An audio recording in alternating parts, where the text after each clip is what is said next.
India अध्यक्ष 3 दिवसीय MCL दौरे पर। अध्यक्ष कोल इंडिया श्री बी साईराम ने महानदी कोलफील्ड्स लिमिटेड MCL के 3 दिवसीय दौरे के प्रथम दिवस पर तालचेर कोलफील्ड्स अंतर्गत प्रमुख खनन क्षेत्रों का दौरा किया। उन्होंने भुवनेश्वरी क्षेत्र में नव स्थापित automatic truck loading system ATLS का निरीक्षण किया तथा भुवनेश्वरी एवं अनंता खुली खदानों में परिचालन प्रगति की समीक्षा की। श्री साईराम ने MCL टीम को सतत एवं नवोन्मेषी खनन प्रथाओं तथा परिचालन दक्षता के लिए बधाई देते हुए भूरी भूरी प्रशंसा की। उन्होंने जनप्रतिनिधियों और यूनियन प्रतिनिधियों के साथ कर्मचारी कल्याण और समावेशी विकास पर विशेष चर्चा की।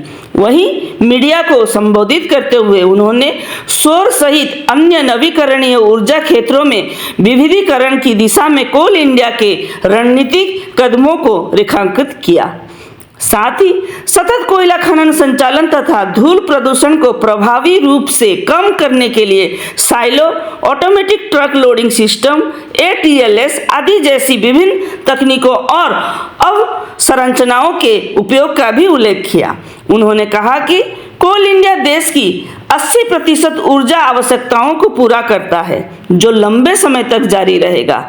इस दौरान श्री उदय अनंत कावले, अध्यक्ष सह प्रबंध निदेशक MCL सहित श्री केशव राव, निदेशक मानव संसाधन, श्री अजीत कुमार बेहुरा, निदेशक वित्त तथा श्री संजय कुमार झा, निदेशक तकनीकी संचालन भी उपस्थित रहे। अपने दौरे पर श्री साईराम ने कर्मचारियों की प्रतिबद्धता और कार्यकुशलता की सराहना करते हुए उत्कृष्ट प्रदर्शन करने वाले कर्मियों को सम्मानित किया। साथ ही उन्होंने MCL की नारी शक्ति के महत्वपूर्ण योगदान के लिए विशेष प्रशंसा व्यक्त की। सर, मतलब आप बोलिए, मतलब कोल इंडिया का एक्शन प्लान क्या है तालचेर माइंस के लिए?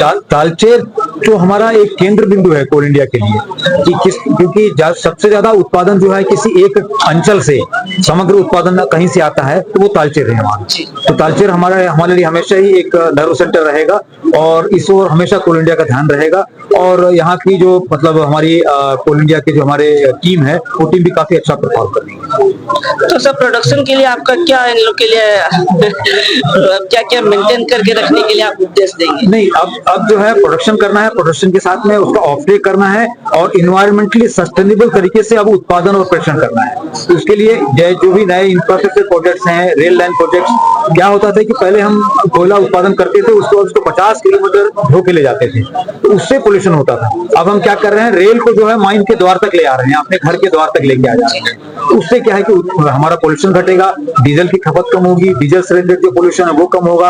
और साथ में जब हम उसके साथ में कोल हैंडलिंग प्लांट और साइलो लगा दे रहे हैं तो माइन से लेके उस रेलवे लाइन तक में भी जो पोल्यूशन है वो भी खत्म हो जाएगा। एक मैकेनाइज्ड कोल क्लोज लूप के माध्यम से कोयला जो है सरफेस तक आएगा और सीधे रेलवे रैक में लोड हो जाएगा। मतलब एक ऐसा समय आएगा कि जब आप हमारे तालचेर की किसी भी माइंस का जब विजिट करने जाएंगे तो आपको कोयला ढूंढे नहीं मिलेगा। आपको माइन दिखेगी, माइन भी नहीं दिखेगी, माइन एक फैक्ट्री की तरह दिखेगा जहाँ कन्वेयर बेल्ट्स हैं, ओवरहेड बेल्ट्स हैं, साइलोस हैं, बंकर्स हैं और ट्रांसफर पॉइंट्स हैं। इस प्रकार से जगमगाता हुआ एक प्लांट के रूप में दिखाई देगा। तो मतलब न्यू टेक्नोलॉजी का संपूर्ण लाभ उठाया जाएगा। एक छोटा बात है, सारा जो पत्रकार बंधु के साथ नहीं, आप तो हमारे सब लोग मतलब आपने बोल ही दिया बंधु, हम हमारे बंधु से ज्यादा भी आप लोग हमारे बहुत दिल के करीब भी हैं। उसका मुख्य कारण ये है ना कि आप जो है वो जनता और हमारे के बीच की एक कड़ी है, तो उनकी आवाज आप हम तक पहुंचाते हैं और फिर हम उस पर एक्शन लेते हैं। तो आप सब हमारे सब दिल के बहुत करीब हैं। धन्यवाद।